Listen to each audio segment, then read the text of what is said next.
na região na gestão do governador Eduardo Campos, do PSB, foi ministro da Saúde no primeiro governo de Lula, de 1º de janeiro de 2003 a 8 de julho de 2005. E é com ele que a gente conversa agora sobre essa conjuntura da saúde no Brasil, sobre esse momento que a gente vive. Senador, é muito bom tê-lo aqui conosco, a gente agradece a sua disponibilidade de conversar conosco na manhã desta segunda-feira. E eu já começo perguntando o seguinte: o senhor é um parlamentar de oposição, mas é também médico, psiquiatra, foi ministro da Saúde.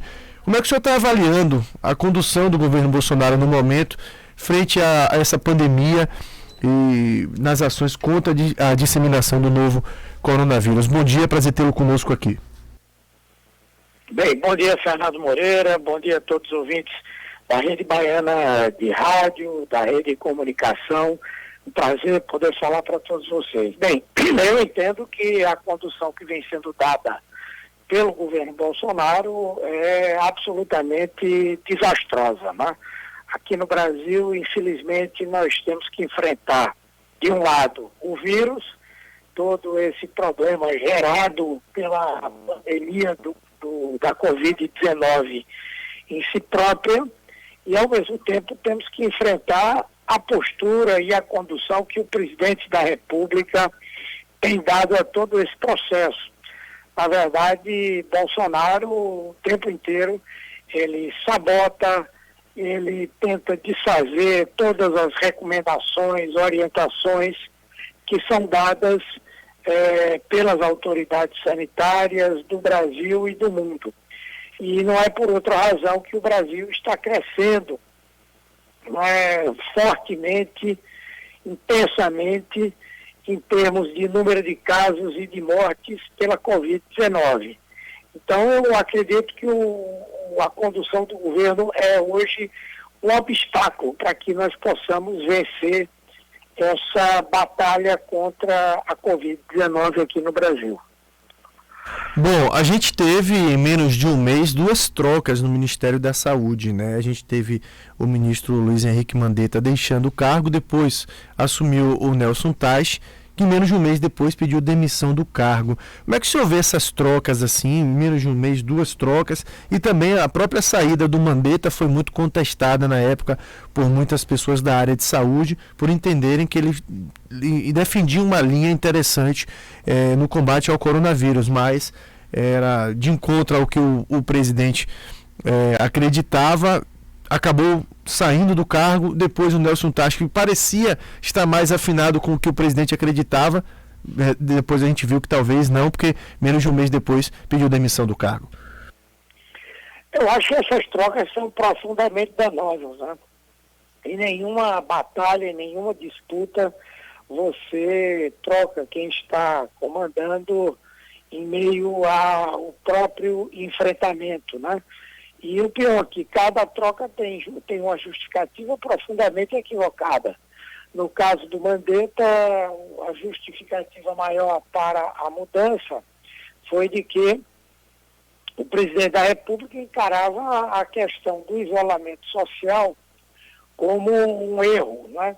E, como eu disse, ele boicotava, ele sabotava todas as ações que pudessem fortalecer a ideia do isolamento social amplo. Tá? Então, o ministro saiu, não porque tenha adotado uma posição equivocada em relação a esse tema, mas ao contrário, ele saiu porque estava defendendo aquilo que todas as autoridades de saúde do mundo inteiro estão defendendo. Depois veio a entrada do Nelson Teich, que passou ali um mês, não mostrou muito a que veio, mas também foi retirado, não porque fosse omisso, não porque não tivesse feito nada nesse período, que realmente aconteceu, mas porque ele resistiu a essa visão do presidente da República, que quer atribuir a um medicamento que não tem comprovadamente uma eficácia contra a Covid-19, o papel de ser um medicamento milagroso. Então é um outro equívoco gigantesco. E aí o ministro Nelson Teich assumiu uma posição correta, adequada, porque esse medicamento, se tomado sem orientação, se tomado por pessoas que tenham certas doenças, ele pode causar, inclusive, a morte. Então, eu diria que o Brasil está profundamente errado em todas essas duas mudanças que foram feitas, porque elas foram feitas exatamente porque as pessoas estavam defendendo posições adequadas, posições razoáveis e não estavam aceitando equívocos gigantescos do presidente da República. Bom, o senhor já meio que deu sua opinião a respeito da hidroxicloroquina. Agora, claro que é um vírus novo e a gente sabe que está em estudo, muita coisa ainda, e até esse tratamento ele é tido como arriscado, né, com hidroxicloroquina. Tem uma outra linha que se defende de que uma espécie de anticoagulante seria também algo importante nesse tratamento, já que a própria Covid-19 seria uma espécie de doença do sangue também. O que é que o senhor pensa a respeito disso? Veja, existem muitos estudos que estão sendo feitos, né? Está basicamente se provando que essa é uma doença sistêmica, quer dizer, ela ataca vários sistemas do corpo humano, ela é multifacetada do ponto de vista assim, de sintomas. Existem pessoas que morrem basicamente com pouquíssimos sintomas, outras que desde o início os sintomas são muito fortes. Há vários estudos comprovando que essa doença está causando mortes por problemas cardiovasculares, por problemas neurológicos, por problemas renais, por problemas da coagulação do sangue. Sim, tudo isso é verdade. E, obviamente, que cada efeito desse, ele precisa ser enfrentado, ele precisa ser atacado, de modo que os profissionais estão usando vários medicamentos para enfrentar cada uma dessas manifestações que estão sendo encontradas nessas infecções pelo vírus. Agora, daí você ter uma droga que efetivamente venha a curar a pessoa, ainda não há uma comprovação de que isso aconteça.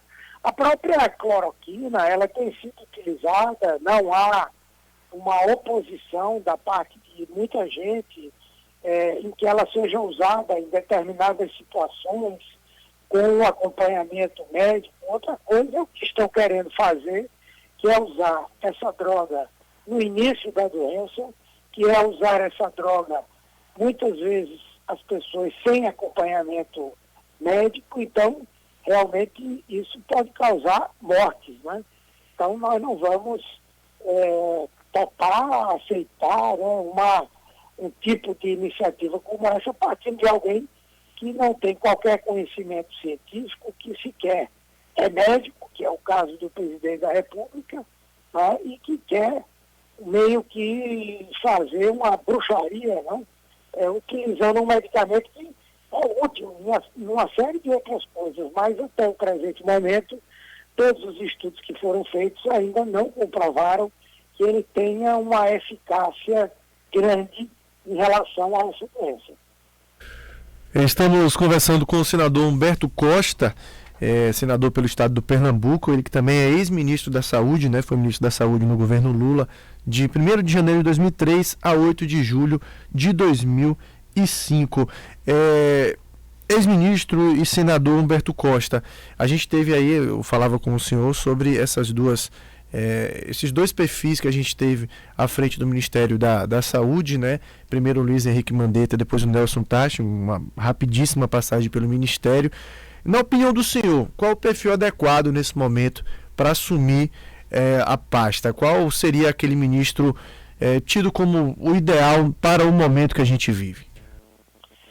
Olha, o problema não é o ministro da Saúde, né? O problema é o presidente da República. Pode colocar ali o melhor profissional, a pessoa mais capacitada, mais experiente, mais habilitada. Se o presidente da República continua a boicotar esse enfrentamento a doença, isso de nada vai adiantar. Então, tanto faz, quem quer que seja, preparado, não preparado, com boa formação, com boa experiência, isso de nada vai adiantar. O Bolsonaro, como eu disse, é o grande obstáculo a esse trabalho. Ele agora vai querer escolher alguém que aceite essa sua orientação de distribuir a cloroquina indiscriminadamente, de aplicá-la em qualquer momento, em qualquer fase dessa doença, e como tal, esse ministro não vai poder desenvolver qualquer coisa que vá no sentido daquilo que é necessário fazer nesse momento para se enfrentar a doença. Então eu não vejo nenhum perfil que se adeque a essa responsabilidade nesse momento.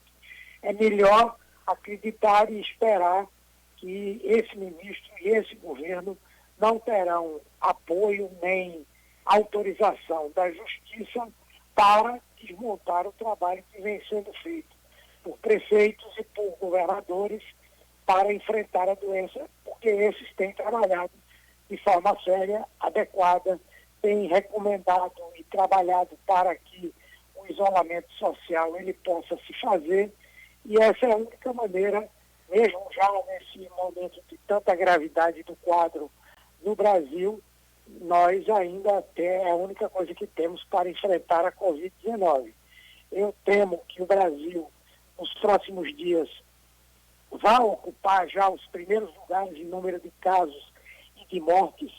Tenho a impressão que hoje ou amanhã, no máximo, nós vamos superar o número de casos da Inglaterra, do Reino Unido, que já é um número muito grande, e muito brevemente nós vamos superar as mortes tanto da França, quanto da Espanha, quanto da Itália, e vamos ficar ali disputando com os Estados Unidos e com a Rússia, né, o primeiro lugar desse campeonato macabro, que é essa luta nossa contra a Covid-19. Senador, além de todo o impacto na saúde pública, né, que vem causando a pandemia do coronavírus, fala-se muito também do impacto econômico que a pandemia causa, e não só no Brasil, no mundo inteiro. Na opinião do senhor, como equacionar essa questão? A gente tem um problema grande de saúde pública, que também gera um problema econômico. É possível se equacionar isso ou, como se fala, aguentar o prejuízo mesmo enquanto durar para depois juntar os cacos e tentar fazer andar economicamente novamente? O que está se demonstrando no mundo é que para se ter uma retomada da economia, é preciso, antes de mais nada, ter as condições seguras para que as pessoas voltem ao trabalho, para que as pessoas voltem a frequentar os ambientes onde a atividade econômica se dá. Não adianta também dizer, olha, vamos liberar a atividade turística, vamos voltar a receber pessoas em todos os lugares, vamos voltar a fazer funcionar os serviços públicos, os serviços privados, se as pessoas não forem. Né? O que adianta abrir as lojas se a maioria da população vai estar com medo, nesse momento, de poder ir às compras e poder participar da atividade econômica? Alguns países já estão conseguindo fazer isso. E exatamente são aqueles que utilizaram de maneira mais firme, de maneira mais adequada, essa questão do isolamento social. Então, é isso que tem feito com que algumas economias já comecem a funcionar. Se nós continuarmos nessa briga entre isolamento social e não isolamento social, pode ter certeza que nós seremos dos últimos a podermos abrir a nossa economia, a fazer funcionar a nossa atividade econômica.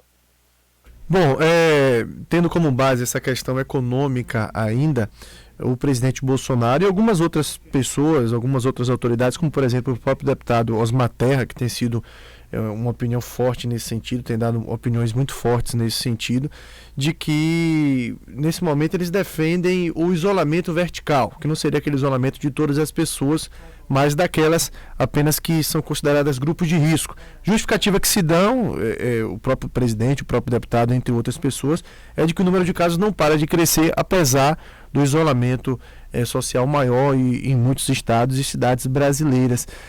O que é que o senhor pensa a respeito disso? Porque tem uma explicação para esse crescimento também, independente do próprio isolamento, não é, senador? Olha, isso é um charlatanismo, né? Eu lamento que o deputado, ex-secretário de Saúde, Osmar Terra, esteja defendendo essas posições. Aliás, todas as previsões que ele fez até o presente momento, elas deram errado. E ele fica, na verdade, se transformando no maior divulgador de notícias falsas que existe no Brasil sobre essa questão da Covid-19, né?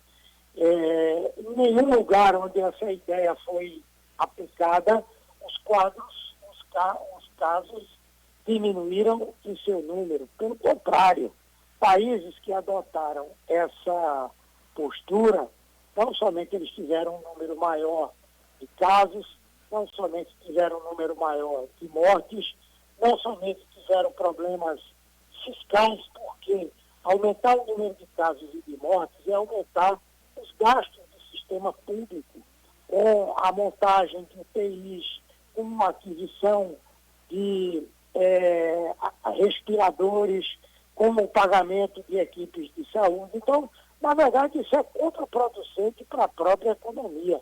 Não existe nenhuma comprovação de que esse isolamento vertical ele vai dar resultado, porque essa é uma doença muito mais contagiosa do que outras que já tivemos.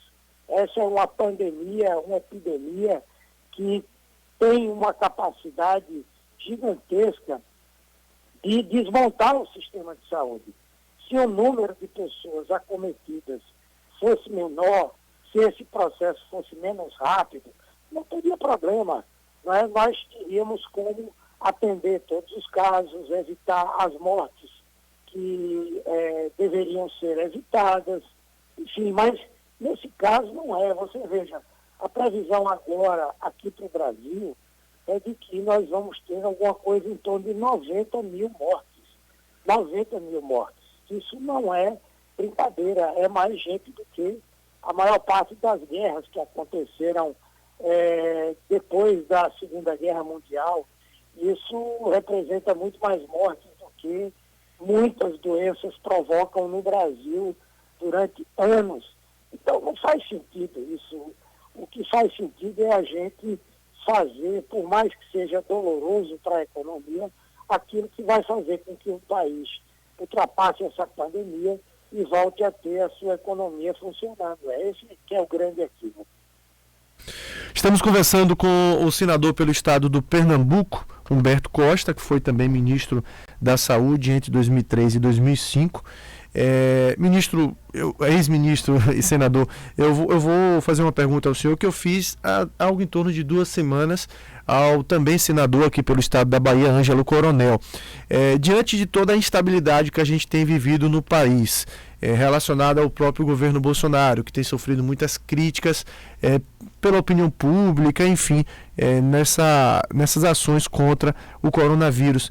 Tem muita gente que já defende, inclusive, até a abertura de um processo de impeachment, defende o impeachment do presidente da República.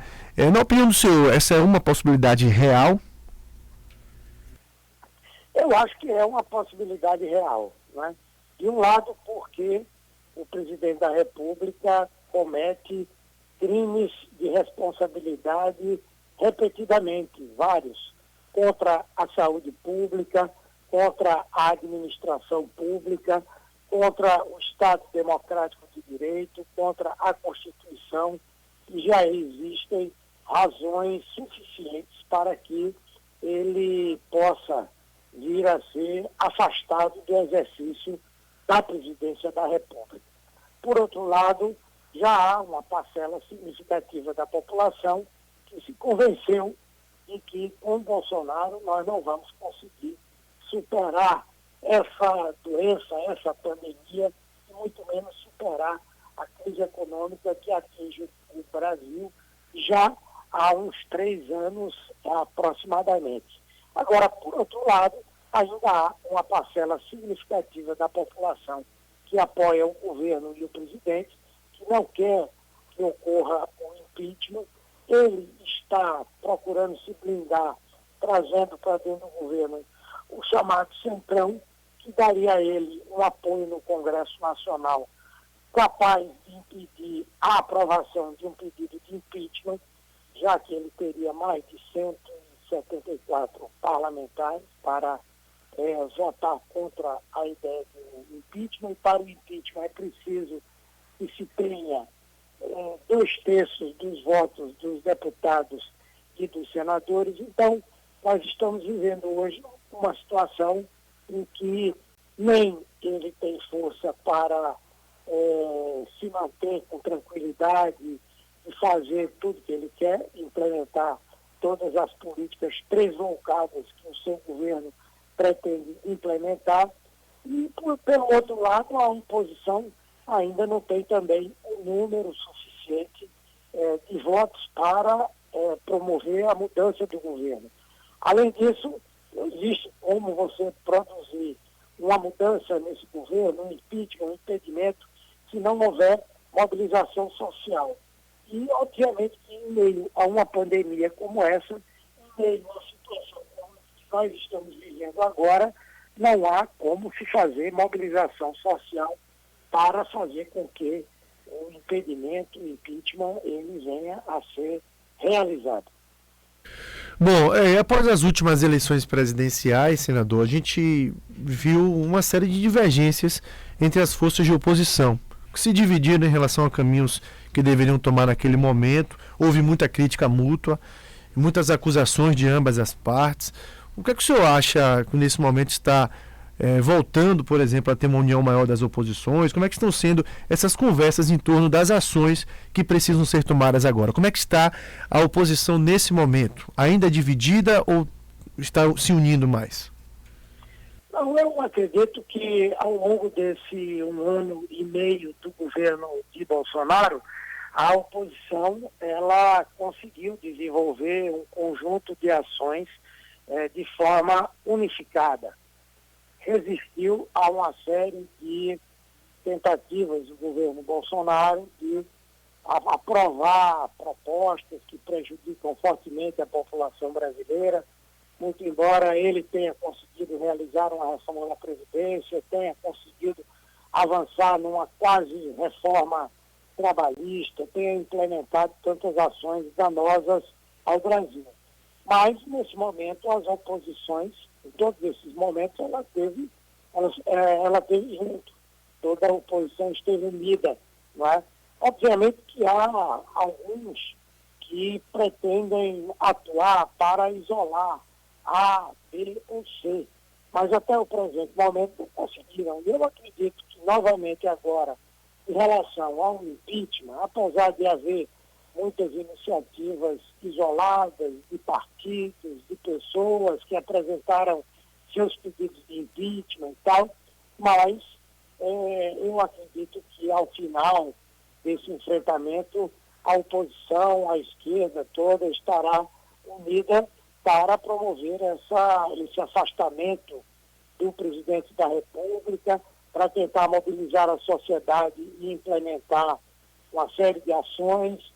É importante dizer que hoje não é somente a centro-esquerda que enfrenta o governo Bolsonaro, nós temos partidos de centro, nós temos partidos de centro-direita, até de direita, e partidos e governadores, prefeitos que, embora de origem ideológica diferente, também têm, de alguma forma, se unido para enfrentar esse governo e esse problema, de modo que eu acredito que sim, que nós vamos ter aí para frente um caminho mais de unidade do que de distensão, ok?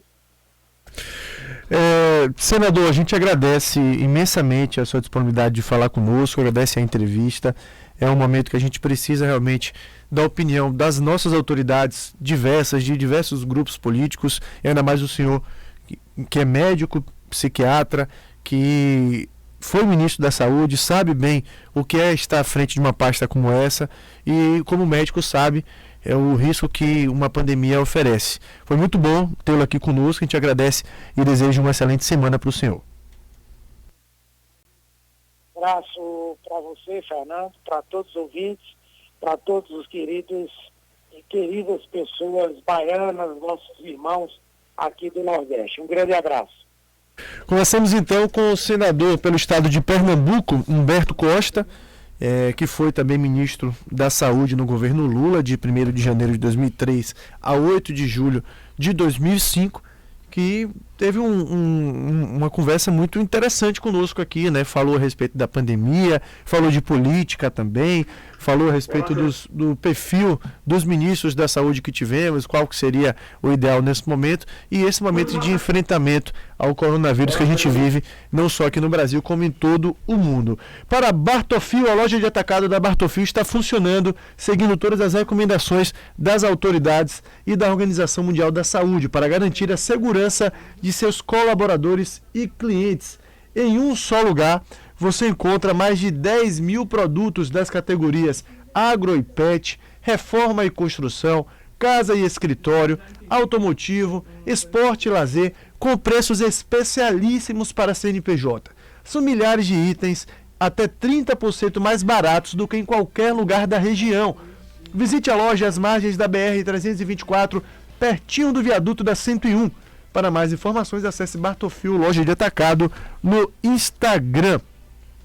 Core 3 Internet, o mais completo provedor de internet da cidade. Qualidade, velocidade, suporte técnico, melhor